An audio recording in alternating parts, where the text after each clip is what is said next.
Sidang lanjutan perkara dugaan fee proyek pokok pikiran DPRD Ogan Komering Ulu balik lagi digelar di Pengadilan Negeri Palembang juru agenda keterangan para terdakwa.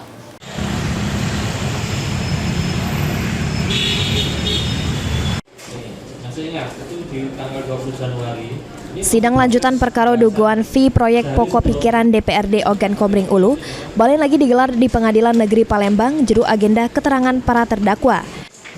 4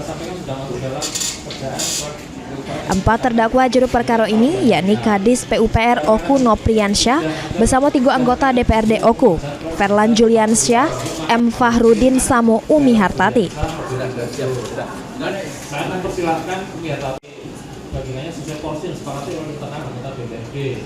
Ketua DPRD berapa, anggota DPRD Oku sebesar 2% dari nilai proyek dinas dan tidak ada potongan dari saya. Di hadapan Majelis Hakim Ketua Fauzi Isra, terdakwa Nopriansyah mengaku nerima catatan soal wacana duit pokir 44 miliar untuk pihak bertaji sebelum ketok palu pas rapat paripurna.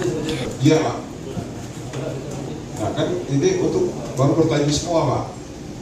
Di bulan 1 juga Pak, tapi sebelum sidang paripurna. Iya, tapi baru wacana ini. Intinya untuk ketok palu itu.